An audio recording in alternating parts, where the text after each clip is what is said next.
안녕하세요. 오늘 팔란티어 테크놀로지스, PLTR, 주가를 둘러싼 이야기 좀 해보려고 합니다. 최근에 분석가들 의견이 좀 갈리면서 목표 주가도 계속 변하고 있잖아요. 이 부분을 좀 명확하게 짚어보고 싶으셨을 것 같아요. 네, 맞습니다. 특히 요즘 보면 목표 주가를 올리는 분석가들이 늘어나면서 기대감도 커지는데 동시에 또 이게 맞나 하는 의구심도 같이 드는 그런 상황이죠. 그래서 오늘은 2025년 5월과 6월, 이 최근에 나온 팔란티어 관련 분석 보고서들을 좀 깊이 들여다보려고 합니다.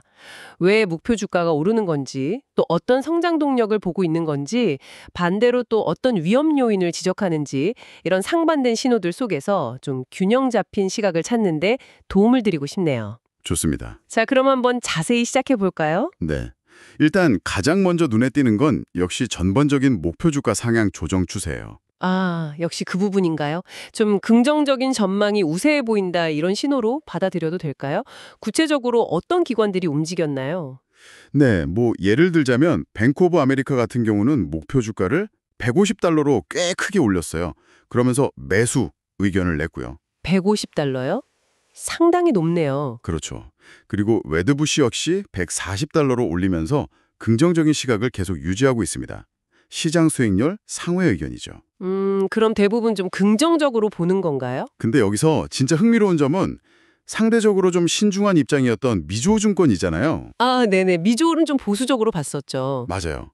그 미주호조차 시장 수익률 하회, 그러니까 언더퍼폼 의견은 그대로 유지하면서도 목표 주가는 116달러로 이전보다 꽤 높게 잡았다는 거예요.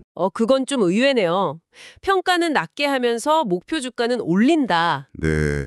그 외에도 UBS나 루프캐피탈, 캔터피스제럴드, 도이체건크, 테마티카 리서치 같은 다른 기관들도 다 목표 주가를 올리는 추세를 보였어요. 그러니까 이게 단순히 묻지마 낙관론이라기보다는 팔란티어의 어떤 기본적인 체력, 펀더멘털에 대한 재평가가 이루어지고 있다. 이렇게 볼 여지도 있는 거죠. 그렇군요. 뭔가 확실한 이유가 있으니까 이렇게 움직이는 거겠죠? 그럼 도대체 뭐가 이 분석가들의 기대를 이렇게 끌어올리는 걸까요? 팔란티어의 어떤 점이 그렇게 매력적인 거죠? 네, 크게 한 세 가지 정도로 요약해 볼 수 있을 것 같아요. 세 가지요? 네, 첫째는 뭐니 뭐니 해도 탄탄한 실적입니다. 지난 5월에 발표된 분기 실적을 보면 시장 예상치를 가뿐히 뛰어넘는 성과를 보여줬거든요. 매출도 꾸준히 늘고 있고 또 신규 고객 확보 능력도 계속 입증하고 있고요. 아, 실적이 뒷받침된다는 거군요. 그게 기본이겠죠, 아무래도. 그렇죠. 그리고 두 번째는 인공지능 플랫폼, 그 AIP를 중심으로 한 상업 부문의 성장이 아주 뚜렷하다는 점이에요. AIP요? Artificial Intelligence Platform, 맞죠? 이게 요즘 정말 많이 들리더라고요. 네, 맞습니다. 이 AIP라는 게 기업들이 자기들 데이터를 가지고 자체적으로 AI를 만들고 또 운영할 수 있게 도와주는 핵심 소프트웨어인데 이게 지금 반응이 아주 좋아요. 특히 그 볼트 파이낸셜 같은 기업의 파트너십 성공 사례가 나오면서 팔란티어가 이제 정부 계약에만 의존하는 게 아니라 상업시장에서도 통하는구나 이런 인식이 확산되고 있는 거죠.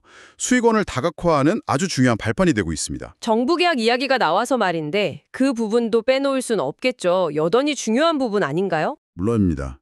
그게 바로 세 번째 동력인데요. 안정적인 정부 계약 기반입니다. 이게 팔란티어의 어떻게 보면 근본이잖아요. 그렇죠. 시작은 거기서 했으니까요. 네. 특히 미국 정부하고 그 동맹국들을 중심으로 국방이나 정보기관 쪽 계약이 꾸준하고요. 또 요즘 전 세계적으로 방위산업 현대화가 화두인데 여기서 팔란티어의 데이터 분석 능력이 더 중요해질 거다. 이런 기대감이 여전히 아주 강력하게 작용하고 있습니다. 정리해보면 실적 좋고 AI 기술력으로 상업 부문도 빠르게 크고 있고 또 기존의 강점인 정부 계약도 든든하고 와, 이렇게 들으면 정말 좋아 보이는데요. 그런데 왜 일부 분석가들은 여전히 좀 신중한 태도로 보이는 걸까요? 뭔가 불안 요소는 없는 건가요? 바로 그 지점이 중요합니다. 모든 빛이 있으면 그림자도 있는 법이니까요. 가장 큰 우려사항으로 꼽히는 건 역시 높은 밸류에이션입니다. 밸류에이션이요? 그러니까 현재 주가가 기업 가치에 비해서 너무 비싼 거 아니냐 이 말씀이시죠? 네, 정확합니다. 이게 어느 정도 수준이냐면 아까 잠깐 언급했던 미주호 분석을 다시 보면요. 2025년하고 2026년 예상 기업 가치 대비 매출 비율, 그러니까 EBS-Lz 배수를 각각 80배, 65배 정도로 보고 있어요. 80배, 65배요? 와, 그게 높은 건가요? 감이 잘 안 오는데. 상당히 높은 수준입니다. 이게 어느 정도냐면 보통 비슷한 기술 기업들, 동종업계 평균치랑 비교했을 때 거의 6배 정도의 프리미엄이 붙어 있다는 거예요. 6배나요? 와, 그건 정말 대단한데요. 그렇죠. 그러니까 앞으로 엄청난 성장을 할 거라는 기대감이 이미 주가의 전부, 어쩌면 그 이상으로 반영되어 있다, 이렇게 해석할 수 있는 거죠. 루프 캐피탈 같은 경우도 2026년 기준으로 55배 정도를 언급하면서 비슷한 우려를 표했고요. 이게 바로 미조우가 목표 주가는 올리면서도 여전히 언더퍼폼 의견을 고수하는 핵심적인 이유라고 볼 수 있습니다. 아하, 그러니까 성장성은 인정하지만 가격표가 너무 부담스럽다, 이런 거군요. 네, 딱 그겁니다. 높은 가격표 말고 또 다른 우려사항은 없을까요? 또 다른 거라면 국제시장에서의 성장이 좀 기대에 못 미친다는 점도 지적되고 있어요. 국제시장이요? 구체적으로 어떤 지역인가요? 특히 유럽, 중동, 아프리카를 포함하는 EMA 지역인데요. 이쪽 상업 부문 매출이 작년 같은 기간이랑 비교했을 때 오히려 6% 정도 감소했어요. 아, 감소했다고요? 성장이 아니라. 그건 좀 의외네요. 네, 그래서 이 부분이 좀 약점으로 꼽히고 있습니다. 아까 언급했던 UBS나 루프캐피탈, 캔터 피츠제럴드 같은 기관들이 목표 주가는 올렸지만 여전히 중립 의견을 유지하는 배경에는 이런 높은 밸류에이션 부담하고 또 지역적인 성장세 약화, 이 두 가지가 함께 작용하고 있다고 봐야 합니다. 그렇군요. 성장 동력이 강한 만큼 발목을 잡을 수 있는 요인들도 분명히 존재하는 거네요. 그렇죠. 여기에 하나 더 덧붙이자면 이건 좀 민감할 수도 있는 부분인데 최근에 CEO를 포함해서 공동 창업자들이 꽤 큰 규모의 주식을 팔았다는 사실도 있어요. 대략 한 1억 달러가 넘는 규모인데요. 내부 자매도 말씀이시군요. 그게 투자 심리에는 아무래도 좀 부정적일 수 있겠네요. 네, 뭐 해석하기 나름이겠지만 아무래도 경영진이 주식을 대량으로 판다는 건 투자자들 입장에서는 좀 신경 쓰일 수 있는 부분이죠.